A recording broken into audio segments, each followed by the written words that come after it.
This is not a blanket pause on federal assistance and grant programs from the Trump administration. Individual assistance, that includes, I'm not naming everything that's included, but just to give you a few examples, Social Security benefits, Medicare benefits, food stamps, welfare benefits, assistance that is going directly to individuals will not be impacted by this pause. This administration, if you are receiving individual assistance from the federal government, you will still continue to receive that. Okay, you heard it. The Fed program is not cutting all Section 8 benefits, all food stamp benefits, and all of that. The Trump administration put a pause to federal spending, yes, but does it include everything like Section 8? Well, let's talk about it in this video because there's a lot of misinformation out there. And to be honest with you, it's still in development. It's still not all fully clear.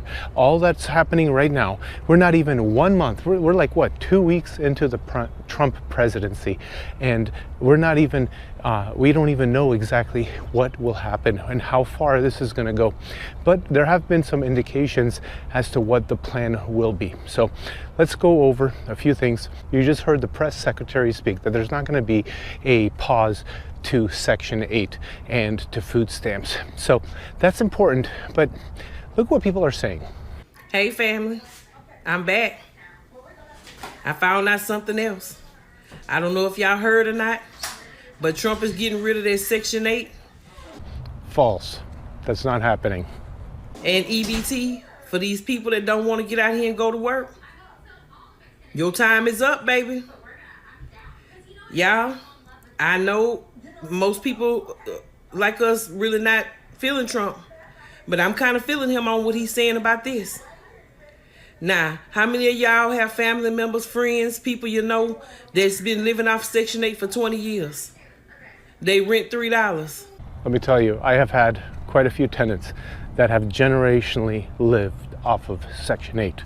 Literally, with my biggest ratio was a $1,200 rental. This was years ago. $1,200 rental to a lady, Terica, and she had to pay $6 per month on that 4-bedroom, 2.5 bath townhouse. Let me tell you, the situation she had was 6 children with 6 different baby daddies, all serving time in prison.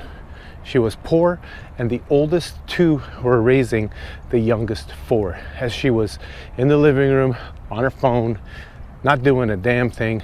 And then she even had trouble paying that $6 a month because it was a little difficult to keep that Dunkin' Donuts job for her. I'm just making a factual statement. I'm not judging her, and please don't judge her either. They don't go to work. Not that they can't go to work. They don't want to go to work. Now, let me say this on the sidebar. They do have some people that need Section 8.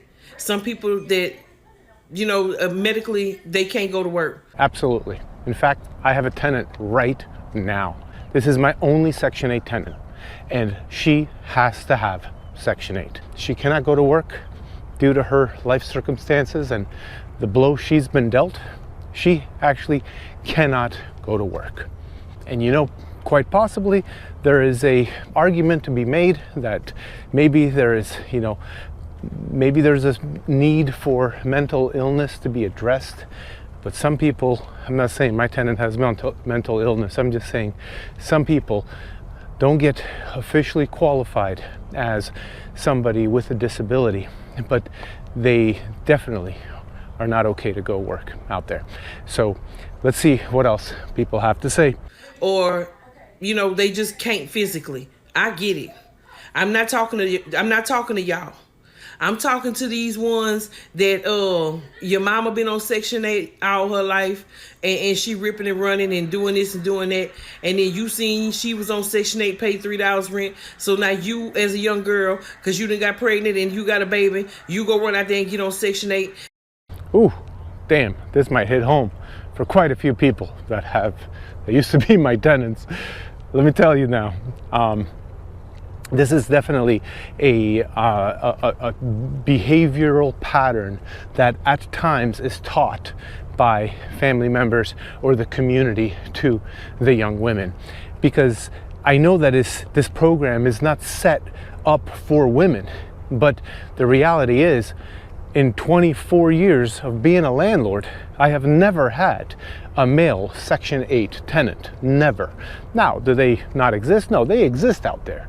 I'm just saying it's kind of set up for single moms who don't make any money, who can't afford childcare, who can't get a job or can't keep a job, or whatever the requirements are. Usually it is not very, very young people, meaning they're usually in their late 20s, early 30s at best, at the youngest. In fact, my tenant right now, she was not one of these examples that I'm giving. She does not have a little child. She's an older lady. I don't know how old she is, but let's just call her, late 50s. And she cannot work. She doesn't have little children. This is her situation. But in my 24 years of being a landlord, and frankly, I've had quite a few Section 8 tenants.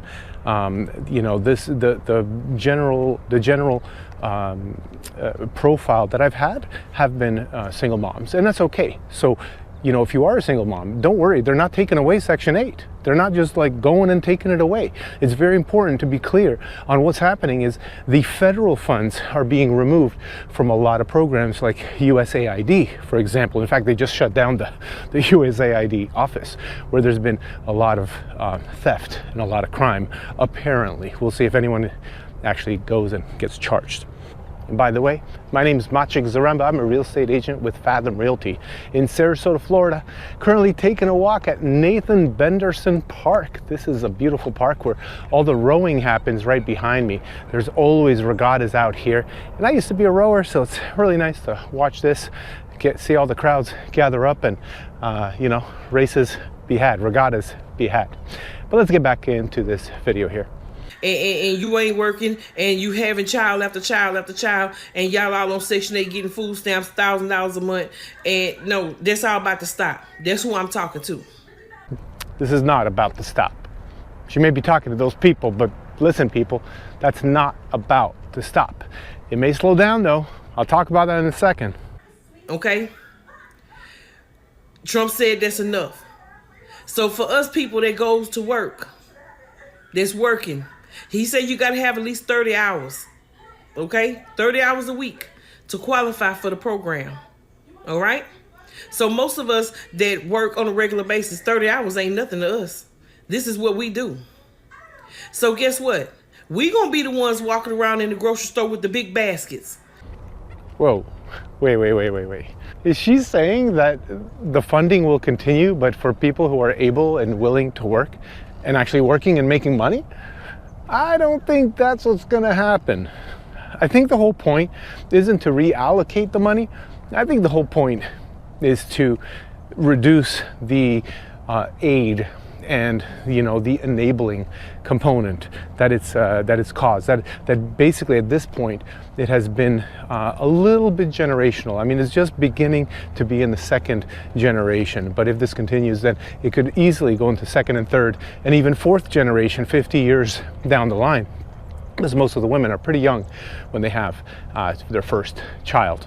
But there's been no mention of reallocation of funds to people who are working, although it is quite probable that the minimum requirements would be to at least have a job, and just maybe one that doesn't pay enough, and that would be subsidized by the government.